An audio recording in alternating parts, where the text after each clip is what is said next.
దగ్గరకు రాకుండా అడ్డుకున్న పరిస్థితులు కానీ అత్యాశక్తితో ప్రార్థన చేస్తే అది ఎంతగా ఫోర్స్ ఆపబడిందో అంతకంటే రెట్టింపైన ఫోర్స్తో వచ్చేసింది. దేవునికి స్తోత్రం. హల్లెలూయా. ప్రవాహం వస్తుంది, పైనుంచి ప్రవాహం వస్తుంది. వచ్చే ప్రవాహానికి అడ్డుకట్ట వేస్తే ఏమో చెప్పండి, ఆగిపోతుంది. కానీ ఆగిపోయిన తర్వాత ఆ ప్రవాహం యొక్క ఫోర్స్ ఏమవుతుందంటే పెరుగుతూనే ఉంటుంది. అప్పటి వరకు కొంచెంగా వచ్చిన ఆ ప్రవాహం ఆగిన తర్వాత రిలీజ్ అవుతుంది, చూసారా? అది 4 రెట్ల వేగంతో వచ్చేస్తుంది. దేవుడికి స్తోత్రం కలిగి. ఇది ఆసక్తి కలిగి చేసే భక్తిలో ఉన్నటువంటి ప్రభావం కనుక ఇదే ఆసక్తిని మనం కలిగి ప్రభు పాదాలు పట్టుకుందాం. నిశ్చయంగా దేవుడు మనందరి జీవితాల్లో ఉన్నతమైన మహిమ కలిగిన మనం చరిత్రలో నమోదు చేయగలిగిన కార్యాలను ప్రభు మన పక్షాన్ని చేస్తాడు. దేవునికి స్తోత్రం. మనం అప్పుడెప్పుడో యెహోషువ ప్రార్థన చేస్తే సూర్యచంద్రులు ఆపారని చెప్పుకోవడం కాదు, కానీ మన పిల్లలు కూడా మన తండ్రుల జీవితాల్లో మన జీవితాల్లో చేశారు, మా తండ్రుల జీవితాల్లో చేశారు, మన తల్లుల జీవితాల్లో చేశారని వాళ్ళు కూడా చెప్పుకోగలిగిన రికార్డ్స్ మనం రాయగలిగారు. స్తోత్రం. అలాంటి ఆసక్తితో కూడిన భక్తి మనం చేస్తే ఖచ్చితంగా మనకి కూడా ఆ రికార్డ్స్ దేవుడు అనుగ్రహించబోతున్నాడని చెప్పడానికి నేను సంతోషిస్తున్నాను. సో మంచిది. ఈ క్రిస్మస్ 21 రోజుల క్రిస్మస్ ఆత్మీయ ప్రయాణంలో మొదటి రోజున ప్రభు నా హృదయంలో ఉంచినటువంటి తలంపును ఎదురు తీసుకుని వస్తున్నాను. చూడండి, యోహాను సువార్త 1వ అధ్యాయం 1వ వాక్యం. యోహాను సువార్త ఆదియందు వాక్యముండెను, వాక్యము దేవుని యొద్ద ఉండెను, ఆ వాక్యము దేవుడై ఉన్నాడు. దేవునికి స్తోత్రం కలుగునుగా. హల్లెలూయా. ఈ మాటతో మన ఈ క్రిస్మస్ యొక్క ప్రయాణం మనం ప్రారంభిద్దాం. వాక్యము ఏమైందట? దేవుడై ఉన్నట. ఈ వాక్యము ఎక్కడుందట? దేవుని దగ్గరే ఉందట. ఈ వాక్యము ఎప్పుడుందట? ఆది అందే ఉందట.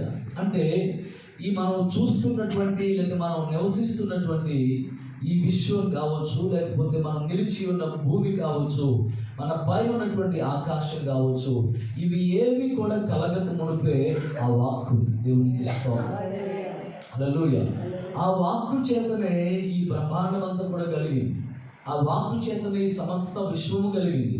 ఆ 2వ వచనంలో మనం చూస్తాము, సమస్తమును ఆయన మూలముగా కలిగెను, కలిగి ఉన్నదేమీ కూడా ఆయన లేకుండా కలగలేదు అనేటువంటి విషయం. అంటే ఈ మాటలు మనం చదువుతున్నప్పుడు ఆయన యొక్క ఉనికి ఏంటో, ఆయన యొక్క ఆరంభం ఏంటో మనకి అర్థం అంటే ఎప్పుడు ఆరంభమైందో చెప్పడం లేదు, కానీ ఈ సమస్త విశ్వానికి కూడా అంటే కూడా ముందున్న వారిని ఆయనే ఆద్యుడు అనే విషయాన్ని తెలియజేస్తుంది. స్తోత్రం కలుగుతుంది.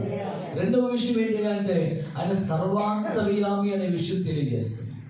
ఇంకొక విషయం తెలియజేస్తుంది అంటే ఆయన సర్వాధికారి, సర్వశక్తివంతుడు, సర్వజ్ఞుడు అనేటువంటి విషయాలను తెలియజేస్తుంది. ఈరోజు ఈనాటి ధ్యానానికి కానీ లేదా మనము ఈ ప్రయాణంలో నేను ఒక పేరు పెట్టదలుచుకున్నాను. అది ఏంటి అంటే సర్వాధికారి అయిన దేవుడు సామాన్యుడైనటువంటి రోజు. దేవునికి స్తోత్రం కలుగుతుంది. ఏం చెప్పండి మాట? మొదటి రోజు ప్రయాణంలో మనం రాసుకోవాల్సిన నోట్ ఏంటంటే సర్వాధికారి అయినటువంటి దేవుడు సామాన్యుడైనటువంటి రోజు.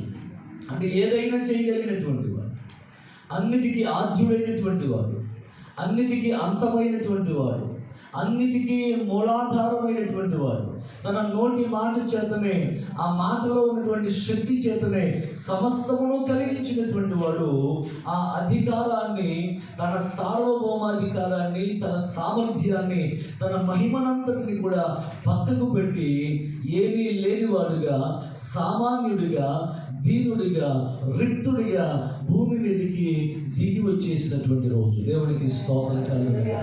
విశ్వమంతటిని కలుగజేసినటువంటి వాడు, విశ్వములోనికి అడుగు పెట్టినటువంటి అద్భుతమైనటువంటి రోజు ఏంటి అంటే క్రిస్మస్. దేవునికి స్తోత్రం. ఆయన భూమి మీదకి అరుదించినటువంటి రోజు.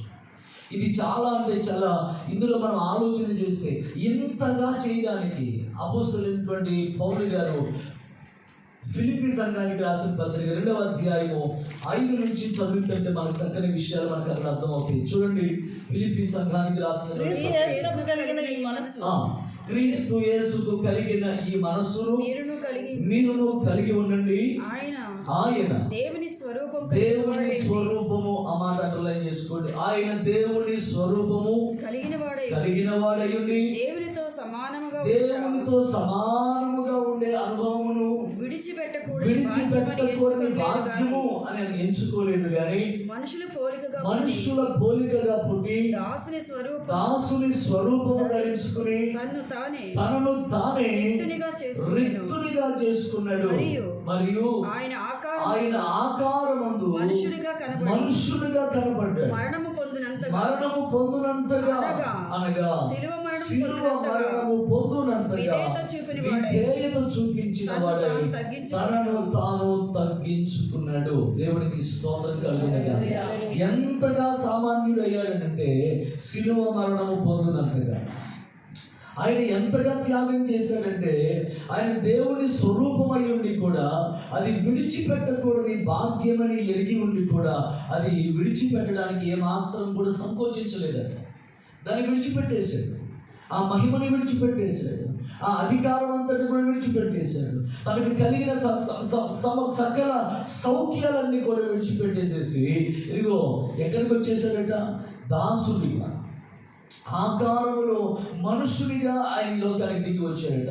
ఆ వాక్యం అయినటువంటి దేవుడు ఎలా వచ్చాడు అంటే కృపా సత్య సంపూర్ణుడిగా ఈ లోకానికి దిగి వచ్చాడని మనం చదువుకున్న యోహాను సువార్తలో 1వ అధ్యాయము 14వ వాక్యంలో మనం చూస్తాం. చూడండి, ఆ మాట. ఆ వాక్యం శరీరధారి కృపా సత్య సంపూర్ణుడిగా మన మధ్యలో నివసించాడు. మన మధ్యలోనికి ఎందుకు వచ్చాడు అంటే మనము గొప్పవాళ్ళమనే. ఆయన మన మధ్యలోనికి రావడానికి మనలో ఉన్న క్వాలిఫికేషన్స్ ఏంటి?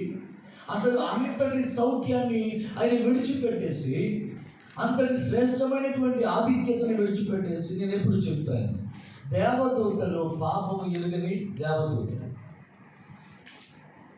ఆ దేవదూతలు నిత్యము దేవుణ్ణి పరిశుద్ధుడు పరిశుద్ధుడు పరిశుద్ధుడు చెప్పని కీర్తిస్తూ ఉంటేనంట దేవాలయపు గడప కప్పుల పునాదులు అదిరిపోతుంది. ఆ దేవదూతలు కూడా ఒక 2 రెక్కలతో ముఖాన్ని కప్పుకుని, 2 రెక్కలతో కాళ్ళు కప్పుకుని, 2 రెక్కలతో ఎగురుతూ ప్రభువును స్తుతించే ఆ శోభాయమానమైనటువంటి ఆ తన్మయత్వంతో కూడిన ఆరాధనను కూడా ప్రభు విడిచిపెట్టేసి మన మధ్యలో ఉండడానికి వచ్చేసాడట. ఏముందని, ఎందుకు వచ్చాడు అని అంటే మన స్థితిగతులన్నిటినీ మార్చడానికి. దేవుడికి స్తోత్రం కలుగుతుంది. హల్లెలూయా. లేదా మన స్థితిగతులు మనకి నిరీక్షణ లేని పరిస్థితులు అయ్యాయి. మనుషుడికి ధైర్యము లేని పరిస్థితులు అయ్యాయి. మనుషుడికి ధైర్యం కనిపించకుండా, మనుషుడికి నిరీక్షణ కనిపించడం అన్న, మనుషుని జీవితంలో సంతోషం కనిపించకుండా, మనుషుడికి జీవితాన్ని చీకటి అలుముకున్నటువంటి పరిస్థితులలో ఏ విధముగా చూసినప్పటికీ మనుషుడికి నిరీక్షణ లేనటువంటి స్థితిగతులలో దేవునికి స్తోత్రం.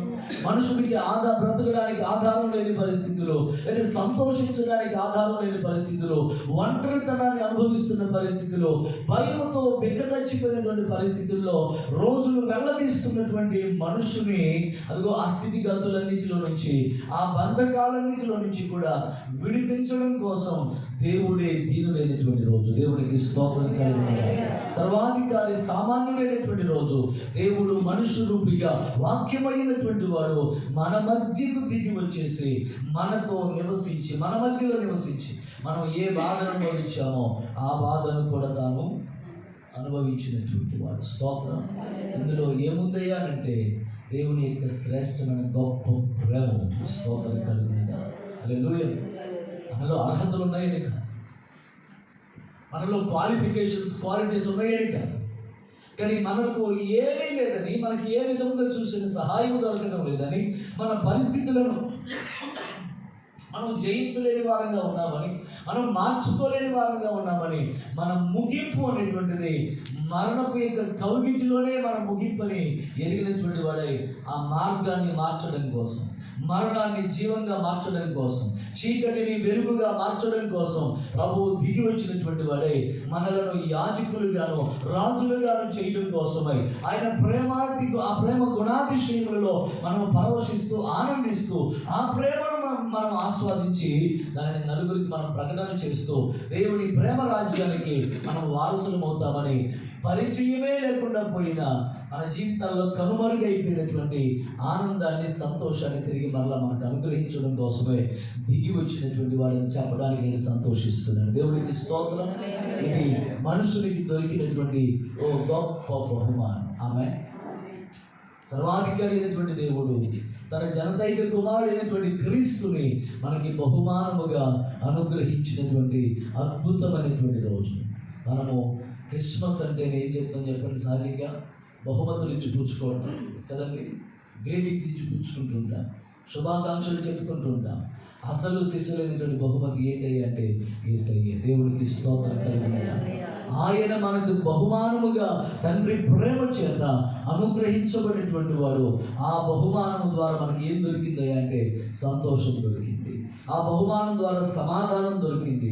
ఆ బహుమానం ద్వారా మనలో ఉన్న భయాలన్నీ కూడా తొలగించి వేయబడినటువంటి అనుభవాల్లోనికి మనము చేర్చబడ్డాం. అంతేకాదు మనకి సమాధానము దొరికింది. దేవుని చెంతకు చేర్చబడడానికి మార్గము దొరికింది. హల్లెలూయా. రోజు నేను ఎందుకు ఈ మాటలు తెలియజేస్తున్నానంటే, సర్వాధికారి అయినటువంటి దేవుడు సామాన్యుడిగా వచ్చింది మన జీవితాలను ఆశీర్వాదకరంగా మార్చడం కోసమే. ఆమె ఈరోజు నువ్వు ఏ బాధను అనుభవిస్తున్నావు? ఈ 21 దినాల ప్రారంభ దినాన్ని చెప్తున్నాను. నిజంగా నిస్సంకోచంగా నేను ఏమాత్రము కూడా ఆవగింజంత ఏంటి చెప్పండి విశ్వాసం ఉంటే చాలన్నారు కదా, అవునా కదా? ఆవగింజలు ఏముండదు, కొంచెం కూడా దాని ఏమంటారు, బోలు ఉండదు, కొంచెం కూడా ఎయిర్ అదే కొంచెం కూడా ఏముండదు.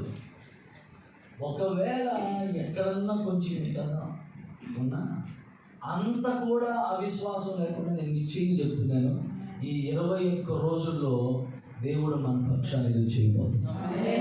హల్లెలూయా. దీంట్లో నిర్మోహమాటంగా, నిస్సందేహంగా, నిస్సంకోచంగా నేను తెలియజేస్తున్నాను.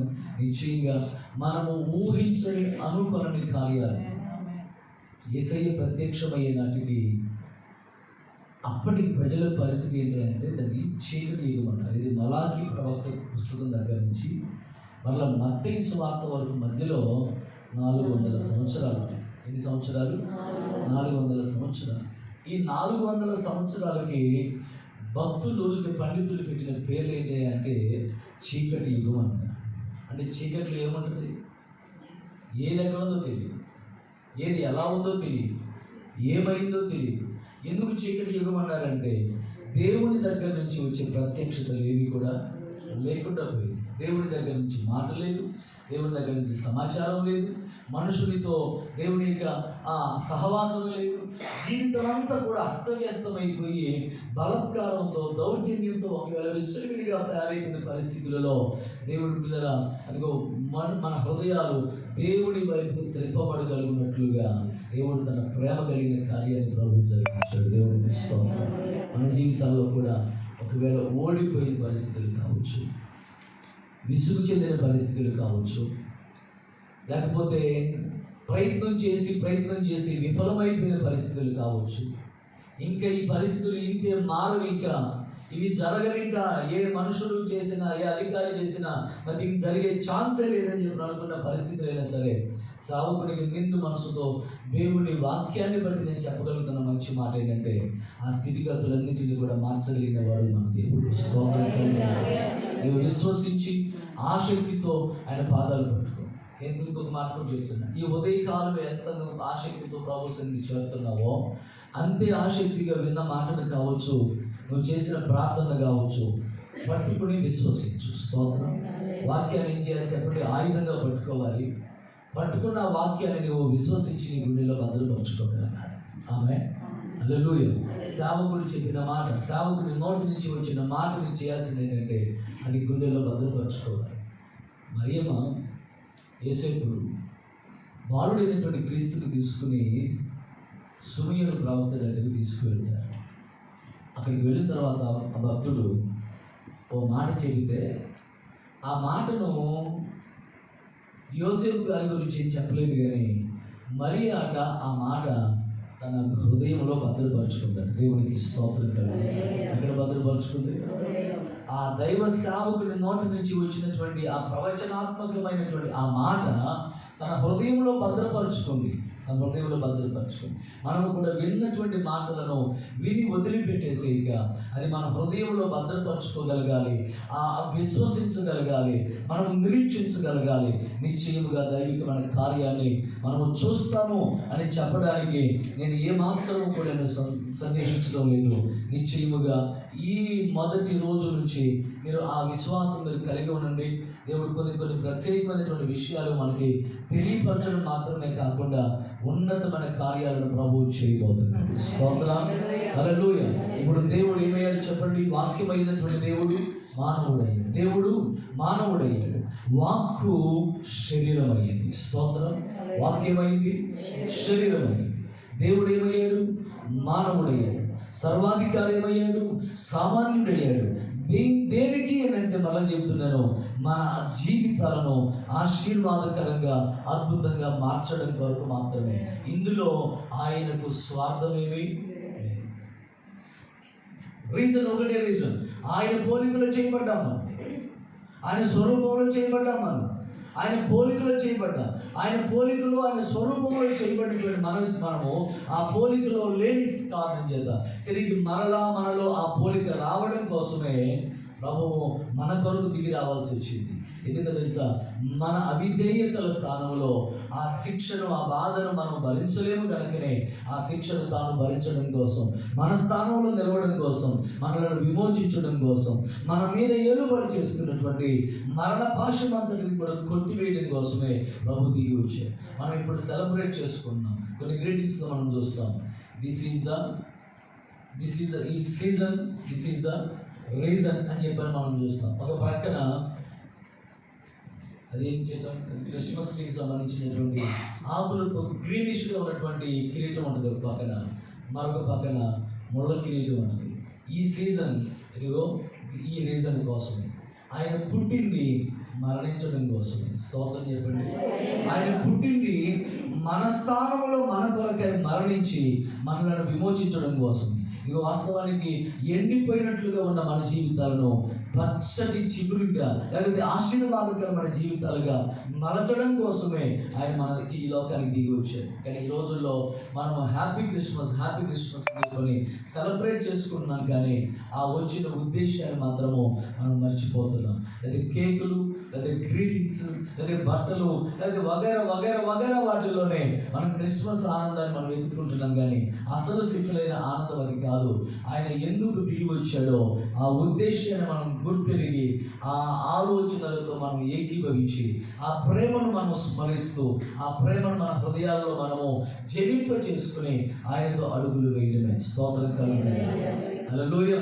ఆయన ఎక్కడో పశువుల పాకలో పుట్టాడు, బెత్లెహేములో పుట్టాడు అని చెప్పడం కాదు, కానీ ఆయన నా హృదయంలో పుట్టాడు, నా హృదయంలో స్థానం ఇచ్చాను, నా హృదయంలో ఏం చెప్పండి, ఆయన స్వేచ్ఛగా యథేచ్ఛగా ఆయన ఆనందిస్తున్నాడు, నివసిస్తున్నాడు అని చెప్పగలిగిన అద్భుతమైన స్థానానికి మనం రాగలగాలి. స్తోత్రం, హల్లెలూయా. ఆయన సర్వాధికారి, సామాన్యుడయ్యాడు ఏదైనా నీ జీవితంలో చేయడం కోసం. ఆమేన్, హల్లెలూయా. ఆయన సామాన్యుడిగా అయినా ఆయన నీటిని ద్రాక్షరసంగా మార్చాడు. 5 రొట్టెలు 2 చిన్న చేపలు 5,000 మందికి, గుడ్డివారికి కన్నులు, గుడ్డివారికి కాళ్ళు. స్తోత్రం. ఎన్ని కార్యాలు చేస్తాడో ఆయన సామాన్యుడికి దిగి వస్తాయి. కానీ దేవుడిగా నీ జీవితంలో ఉంటే ఇంకెలాంటి మహత్కార్యాలు జరుగుతాయో, అద్భుతాలు, ఆశీర్వాదకరమైన కార్యాలు జరుగుతాయో మనము విశ్వసించి వాటిని మనం పొందుకోవడం అది మన బాధ్యత. దేవుడు మనకి ఇస్తున్నటువంటి అవకాశం. సేవకుడిగా మరొకసారి దేవుడి వాక్కును బట్టి నేను తెలియజేస్తున్నాను. ఈ 21 దినాలలో మారని మనుషులు మార్చబడుతుందా?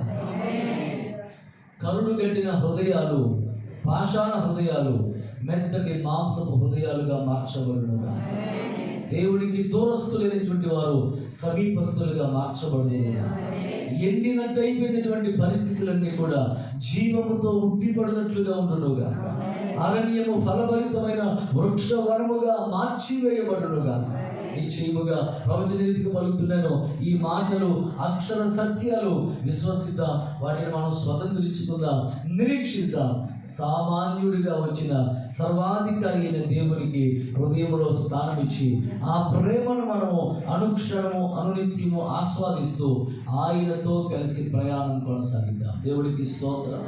హల్లెలూయా. నిశ్చయముగా సర్వాధికారి అయిన దేవుని పక్షంగా ఈ రోజు నుండి నీతో కూడా నడుస్తూ నీ పక్షంగా కార్యములు జరిగించునుగా. ఆయన తన కార్యములను ఈ రోజునే ఆరంభించునుగా. స్తోత్రం. హల్లెలూయా. సో ఈ మొదటి రోజున మనం నోట్ చేసుకోవాల్సిన విషయం చెప్పండి.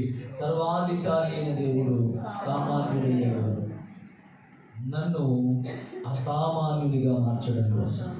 దేవుడికి స్తోత్రం. నా జీవితంలో అసాధారణమైన కార్యాలు చేయడం కోసం, నా జీవితాన్ని, నా స్థితిగతులను అద్భుతంగా ఆశీర్వాదకరంగా మార్చడం కోసం ఈ మాట మన అందరి జీవితాల్లో నెరవేర్చబడునుగా. హల్లెలూయా.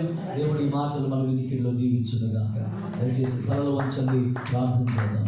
దయచేసి తలలు వంచండి, ప్రార్థన చేద్దాం.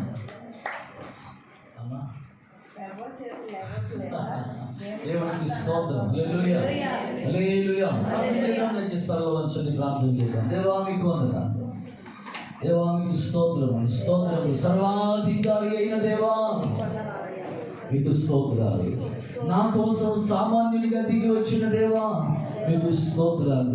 విడిచిపెట్టకూడని భాగ్యమును కూడా నా కొరకై విడిచిపెట్టిన యేసయ్యా మీకు స్తోత్రాలు. ఇదిగో నన్ను ప్రభువా నీ వంటి వానిగా మార్చడం కోసం, నీ ఉన్న చోటికి చేర్చడం కోసం, నా ఒంటరితనం అంతటిని కూడా తొలగించడం కోసం, నా వేదన అంతటిని కూడా దూరపరచడం కోసం, నా దుఃఖం అంతటిని కూడా తొలగించడం కోసం, నా జీవితంలో అలముకుని ఉన్న చీకటినంతా కూడా వెలుగుగా మార్చడం కోసమే ప్రభువా నీ ప్రేమ ఎంత గొప్పది. ఇదిగో ఈ త్యాగములో నీ ప్రేమ ఉంది. నీ లోకానికి దిగి రావడంలో నీ ప్రేమ ఉంది స్వామి. ఆ ప్రేమే ఈ లోకానికి దిగి రావడానికి కారణమైంది ప్రభువా. నాలో మంచితనం ఏమీ లేదు, నాలో అర్హతలు లేవు, నాలో యోగ్యతలు ఏమీ లేవు. నేను మంచివారమని కాదు, మంచివారమని కాదు, నీకు దూరస్తులుగా ఉండగాని, శత్రువులుగా ఉండగాని, అయ్యా బలహీనముగా ఉండగాని, అయ్యా పాపము ఇష్టమైన స్థితిగతులలో ఉండగాని మీరు మమ్మల్ని ప్రేమించి మా కోసం మీరు దిగి వచ్చేసారు. దేవా మీకు స్తోత్రములు, స్తోత్రములు, స్తోత్రములు. ఆయన నిశ్చయం తెరిచి ప్రార్థన చేద్దాం. నువ్వు సర్వాధికారిగా నువ్వు నా జీవితంలో నువ్వు రాజ్యము చేయబోతున్నావు. నువ్వు నా జీవితంలో సర్వాధికారిగా ఉంటే చాలు నాయన. నా స్వామి, నా జీవితంలో అసాధ్యాలన్నీ కూడా సాధ్యపరచబడతాయి. ప్రతి అసాధారణమైనటువంటి పరిస్థితులు కూడా తండ్రి రాజ్యానికి పొందడాలు చక్కబెట్టబడతాయి. నా స్థితిగతులను మార్చువాడు నీవు, నా మనస్సును మార్చువాడు నీవు. నేను ఎక్కడ పడిపోయానో, ఎక్కడ జారిపోయానో, ఏ పాపంలో కూరుకుని పోయానో, ఎక్కడ ప్రభువైనా లేవలేని స్థితిగతులలో ఉన్నానో, ఎక్కడ నేను నీకు దూరం అయిపోయానో, ఆ పరిస్థితులన్నిటిలో కూడా నన్ను విడిపించి విమోచించి నీవు ఆశించిన రీతిగా నన్ను మలుచుకోబోతున్నా. 21 రోజులు ఒక్క కోడిగుడ్డు పిల్లగా మార్చబడడానికి కారణమవుతుంది. ఈ 21 దినాల్లో అవయవ నిర్మాణం జరుగుతుంది. సో ఎన్నో పరిస్థితులు, ఎన్నో మార్పులు జరుగుతున్నాయి. అలానే ఈ 21 దినాల్లో నాలో కూడా ప్రభువా కొద్దుగా ఉన్నటువంటి ఆ రూపమును నీవు మార్చుతున్నావు. ఆ రూపానికి నన్ను చేర్చుతున్నావు. నువ్వు ఆశించిన రూపానికి నువ్వు నన్ను మలచుకుంటున్నావు. దేవానికి స్తోత్రం, దేవానికి స్తోత్రం, స్తోత్రం. ఒక నిమిషం అందరం ప్రార్థన. ఈ స్వరం మీద వినబడాలి, ఈ శబ్దం పైకి రావాలి. మౌనంగా స్వరంలోకి దేవుని దగ్గర నుంచి నువ్వు కార్యాన్ని ఆశిస్తుంటే, సర్వాధికారి అయిన దేవుడు ఏదైనా చేయగలిగిన వాడిని చెప్పి విశ్వసిస్తూ ఉంటే నువ్వు నోరు తెచ్చి ప్రార్థన చేయి. నువ్వు చేసే ప్రార్థన నీ జీవితంలో కార్యాన్ని స్థిరపరుస్తుందని చెప్పడానికి నేను సంతోషిస్తున్నా. మౌనంగా ఉండే స్థలంలో ఉండే సమయం కాదు, స్థలము కాదు. సమయాన్ని, స్థలాన్ని విడుదల చేసుకోవద్దు. దేవుడి ఇచ్చిన అవకాశాన్ని వృధా అస్సలు చేసుకోవద్దు. నీ జీవితంలో గొప్ప కార్యాలు చేయగలిగిన వాడిగా ఉండాలి. మనతో తండ్రి ఉంటే ఎంత ధైర్యము, ఓ ధనవంతుడు ఉంటే మనకి ఎంత భరోసా. ఓ అధికారి ఉంటే మనకి ఇంకెంత ముందుగా ఉంటాము, ధైర్యంగా నిమ్మలంగా ఉంటాము. అందరికంటే గొప్పవాడు, శ్రేష్ఠుడు, మాట చేతని అద్భుతాలు చేయగలిగినటువంటి వాడు, ఈ సమస్త విశ్వాన్ని కూడా కలగజేసిన వాడు, విశ్వమంతరికి కూడా వెలుపల ఉండి తన ఆలోచన చొప్పున సమస్తమును జరిగించేవాడు విశ్వంలోనికి వచ్చేసాడు.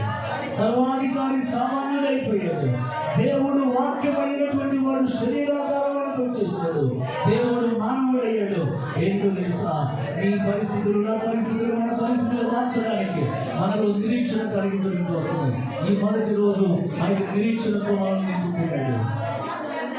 ఏదైనా చేయడానికి సిద్ధంగా ఉన్నాడని నిరీక్షణతో నింపుతున్నాడు. ఆ నిరీక్షణతో మన ప్రయాణాన్ని మనం కొనసాగిద్దాం.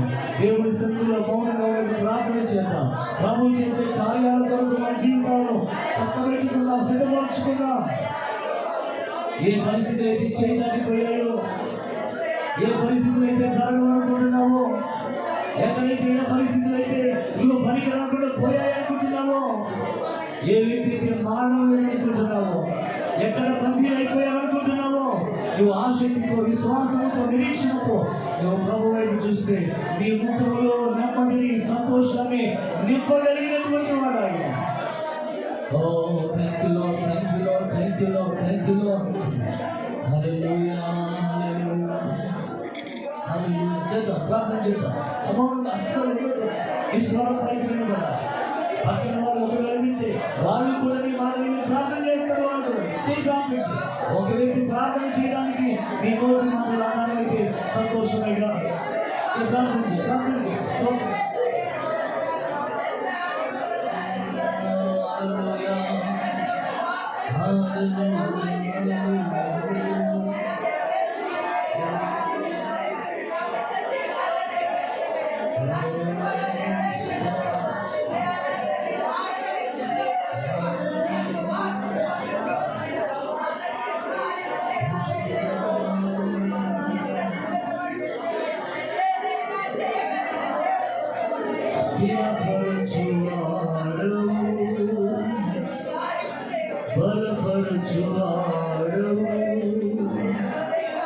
పడిపోయిన చోటే నిలబెట్టువాడు, స్థిరపరచువాడు, బలపరచువాడు, మా పక్షము నిలిచి జయమిచ్చువాడు. ఏమైనా చేయగలవు, కథ మొత్తం మార్చగలవు, నీ నామముకే మహిమంతా తెచ్చుకొందువు. ఏమైనా చేయగలవు, కథ మొత్తం మార్చగలవు, నీ నామముకే మహిమంతా తెచ్చుకొందువు. యేసయ్యా, యేసయ్యా, నీకే నీకే సాధ్యము.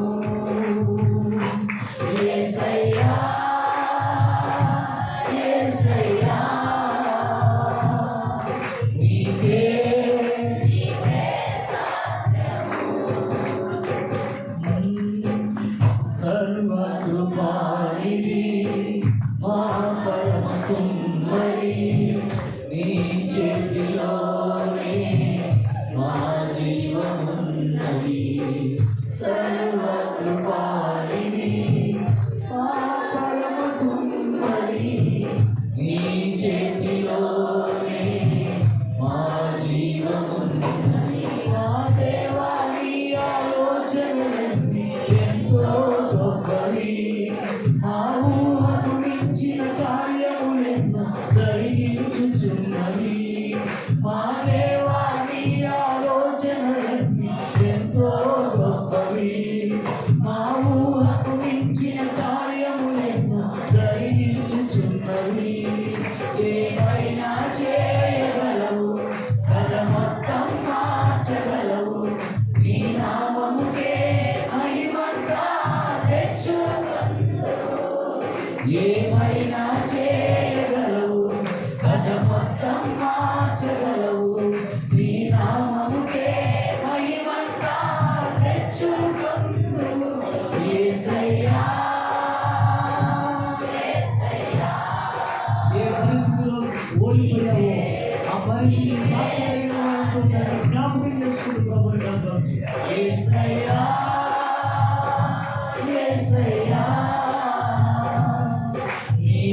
శత్రువుకు సాధ్యమా?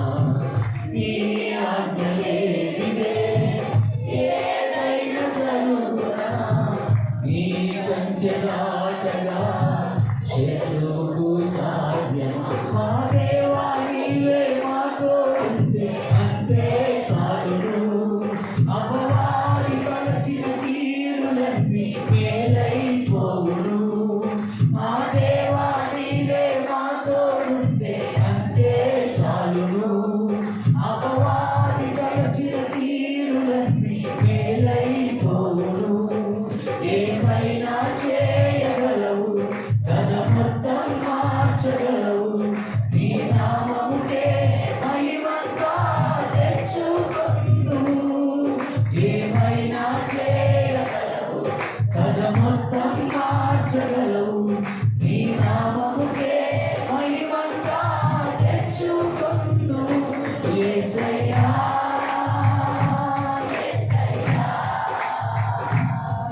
నీకే నీకే సాధ్యము. యేసయ్యా యేసయ్యా నీకే నీకే సాధ్యము. నీకే నీకే సాధ్యము. నీకే నీకే సాధ్యము. యేసయ్యా, ఎండిపోయిన మా అనుభవాలన్నింటినీ కూడా జీవముతో నింపడం నీకే సాధ్యం.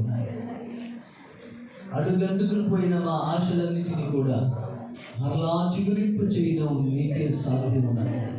ఇదిగో మా జీవితాల్లో నిరీక్షణ నింపుతూ ఈ మొదటి దిన ప్రయాణాన్ని మీరు ఆరంభించారు.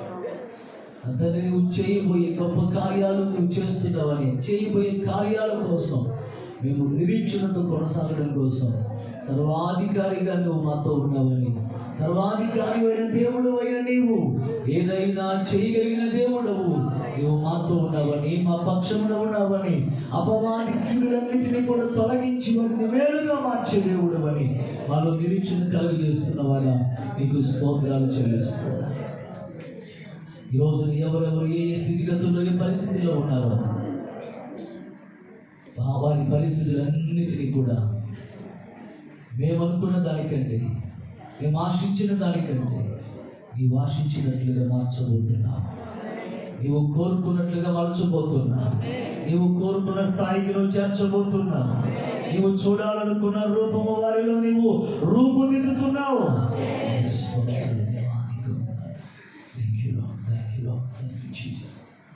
ప్రార్థించేద్దాం. మాటలు మన హృదయాల్లో మీరు కట్టి ఫలింపు చేయనట్లుగా ఈ 21 దినాల ప్రయాణంలో మొదటి దినాన్ని ప్రభు ఆశీర్వాదకరంగా జరిగించినందుకే స్తుతిస్తూ ప్రార్థనతో కొనసాగుదాం. ఈ సమయంలో జాన్ గారు ప్రార్థన చేస్తూ ప్రార్థన